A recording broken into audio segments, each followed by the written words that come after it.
Hello everyone, and welcome back to Geography Lists.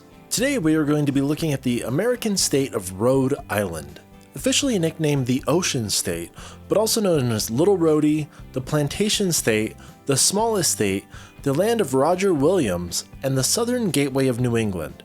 Rhode Island was the 13th state to join the United States of America on May 29, 1790. Rhode Island has a population of just over 1 million people as of 2019, making it the 44th most populous state in the Union. Rhode Island is bordered by the states of New York, Massachusetts, and Connecticut. It is the smallest of all the US states, consisting of only 1,214 square miles of land and water. The capital of Rhode Island is Providence, located in the northeast of the state on the US mainland. That's enough fast facts about the Ocean State. Let's do a deep dive into more facts about the great state of Rhode Island. Number 1. People have lived in Rhode Island for at least 11,000 years. The most commonly held theory on how people first came to live in the Americas claims that it was settled sometime between 13 and 15,000 years ago by people we refer to as Paleo-Indians. These Paleo-Indians crossed over from the far east of modern-day Russia into Alaska via the Bering Strait, which was a land bridge at the time due to the Ice Age. As per this theory, North America was slowly populated as these early explorers branched out while searching for better hunting grounds. The earliest evidence of human presence in Rhode Island's modern state goes back to around 12,000 years ago. Archaeological evidence shows that around 4000 BC, the area's population had grown considerably across the modern state. Number 2. The first European to visit Rhode Island was from Florence, Italy. In 1524, the famed Florentine explorer Giovanni de Verrazzano was sailing along the east coast of North America in search of an easy water passage through to the Pacific Ocean on the other side of the continent. During his journey, he passed by modern-day Rhode Island and wrote detailed reports on the people who lived there and the landscape. Giovanni wrote of an island in the Mediterranean Sea similar to Rhode Island. As a side note, Verrazzano was referred to as a Florentine, not as an Italian, as Florence was not part of Italy until much, much later. Number 3. There were at least 5 different tribes living in parts of Rhode Island when Europeans first arrived. The 5 tribes that lived within the boundaries of modern-day Rhode Island when the Europeans first came into the region include the Wampanoags, Narragansetts, Neontics, Nipmucs, and Pequots. I probably butchered all of these, so I'm going to put the proper spelling for all of them in the video. All 5 tribes spoke different variants of the Algonquin language. The Narragansetts ruled over most of the present state of Rhode Island, while others such as the Pequots lived partly within the confines of the area and other neighboring modern states. Number 4. The first European colony on Rhode Island was founded on the principle of religious liberties. The first European settlement within modern-day Rhode Island was the Providence Plantations, which was established by Roger Williams in 1636.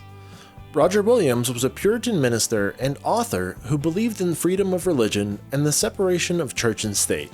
His controversial opinions led to his expulsion from the Massachusetts Bay, after which he fled to modern-day Rhode Island. Roger Williams purchased lands from the Narragansett people and founded the first European settlement at the site of modern-day Rhode Island's capital city, Providence. Number 5. Rhode Island was the first of the colonies to declare independence from Great Britain. On May 4th, 1776, the Rhode Island colony declared that they had had enough of British rule. The colony had risen to great power by this point, with its 2 major ports of Newport and Providence bringing in considerable wealth. The reason for Rhode Island's rejection of the British rule were in line with that of the other colonies. They were fed up with the unfair, opportunistic taxation. Rhode Island had much more to lose from the new taxes, especially the sugar taxes, than the other states did. So they declared their independence 2 months before the other colonies. But Rhode Island was cautious about jumping out of the frying pan and into the fire. They deliberated for a long time before becoming the last of the 13 colonies to ratify the Constitution in 1790. Number 6. Rhode Island is not actually an island. Now, before we go any further, we need to clarify something. Many people would be amazed to learn that the state of Rhode Island is, in fact, not just an island. When we call the state of Rhode Island, we're actually shorting the state's official name. The full name is the State of Rhode Island and Providence Plantations, which was called the Colony of Rhode Island and Providence Plantations before the American Revolution. This also happens to be the longest official US state name. Rhode Island, as in the island itself, is possibly the same island that the Florentine explorer Giovanni de Verrazzano described in his travels to the region in the 16th century. The island, officially also called Rhode Island, is commonly referred to as Aquidneck Island. Number 7. The first of the 13 colonies to ban slavery was Rhode Island. Back in 1652, Rhode Island attempted to ban slavery. Unfortunately, the laws were not enforced until much later, as there were still nearly twice as many enslaved people in Rhode Island than any other New England colony in 1774. This is because slavery was a significant commercial interest for traders based in Rhode Island, even after the American Revolution. These traders would exchange rum for enslaved people, then trade them for molasses, which in turn was used to make more rum. While they rarely bought enslaved people into the state, they relied almost exclusively on the slave trade. It wasn't until the 1840s that slavery within the state, including its involvement in the slave trade, was halted. Number 8. One of the world's greatest horror and mystery writers was from Rhode Island. Howard Phillips Lovecraft, commonly known as H.P. Lovecraft, is best known today for his fantastic and otherworldly short stories. Born in Providence in 1890, Lovecraft only got into writing in his 20s, and he was really never recognized for his works during his life. Instead, his short stories were published into cheap fiction magazines. Lovecraft died at the young age of 46 from cancer, utterly impoverished due to the lackluster reception of his works. Like many creative people, he wasn't truly appreciated until after his death. As a lifelong fan of Edgar Allan Poe, Lovecraft would be ecstatic that his works are praised similarly to Poe's today. Number 9. Rhode Island is the second most densely populated state in the US. While this may initially come as a surprise, it makes sense if you look at the numbers. The state is just 37 miles wide and 48 miles long, but its population is over 1 million people. That gives the state a population density of 1,006 people per square mile. The only state with a higher population density is New Jersey. Number 10. The hit animated TV series Family Guy is set in Rhode Island. The show was initially thought up by its creator, Seth MacFarlane, while he was studying at the Rhode Island School of Design in 1995. MacFarlane had borrowed many famous landmarks and icons to give the show an authentic Rhode Island feel. While Family Guy is set in the fictional city of Quahog, it was revealed by MacFarlane that it is actually modeled on the city of Cranston, Rhode Island. Number 11. A Rhode Island Civil War veteran popularized sideburns. Ambrose Burnside was overall a rather underwhelming man. Sure, he was a Civil War general, but he was also credited with several major Union defeats, mainly due to his resounding incompetence.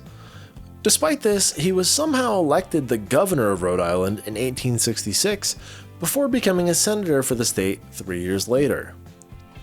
That's not why we remember Ambrose Burnside, though. Really, we remember him for his bizarre facial hair. Burnside would keep his chin cleanly shaved while letting his beard hair connect with the mustache, a look that soon became known as the Burnside. Not long after growing his hair down the sides of one's face became popular while shaving the beard and mustache, a style known as sideburns.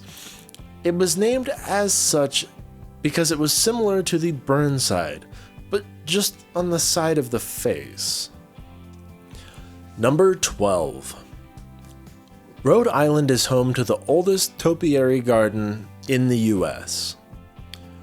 The Green Animals Topiary Garden may not have been the most original or awe-inspiring name, but that is entirely forgivable considering how old it is.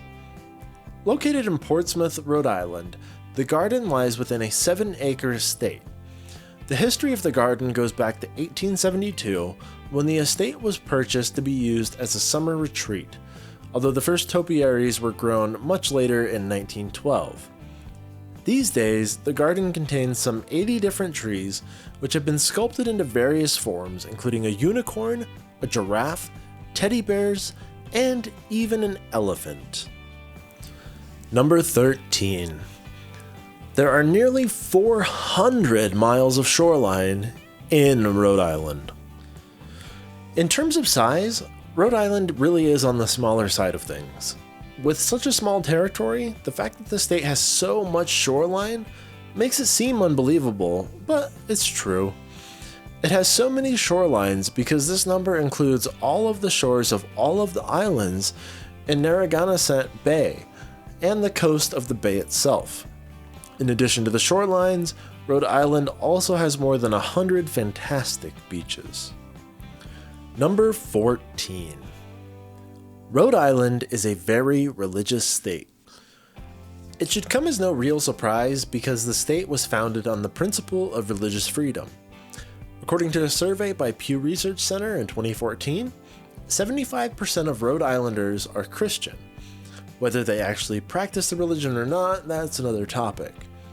42% of Rhode Island's Christians are Catholic, 14% are Evangelical Protestants, and 14% are mainline Protestants.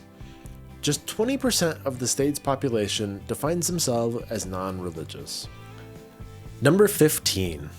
Rhode Island has some fascinatingly wacky laws.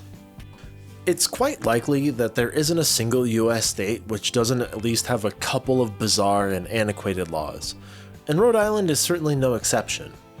Some of these laws, while somewhat strange, make perfect sense. One such example is a law that states biting off another person's leg is illegal. There is also the one which decrees the throwing of pickle juice onto a tram is an offense. The city of Providence has a few funny laws that make it illegal to wear see-through clothing or sell a toothbrush and toothpaste to the same person on a Sunday. What Rhode Island lacks in size, it certainly makes up for in character. This tiny state is so small that you could drive in one side and out the other before you even realize you were in it. That doesn't mean that there isn't things to do there, though. In fact, Rhode Island is so full of things to do that it is the second most populated state in the US. If that doesn't convince you on how great the state is, you might consider checking out one of its 100 or so beaches, or taking a tour of all the sites referenced by the TV show Family Guy. Well, that's all I have for you guys today in this geography list about the great state of Rhode Island. Please like and subscribe if you want to see more content like this, and I will see you guys in the next geography list. Thank you for watching.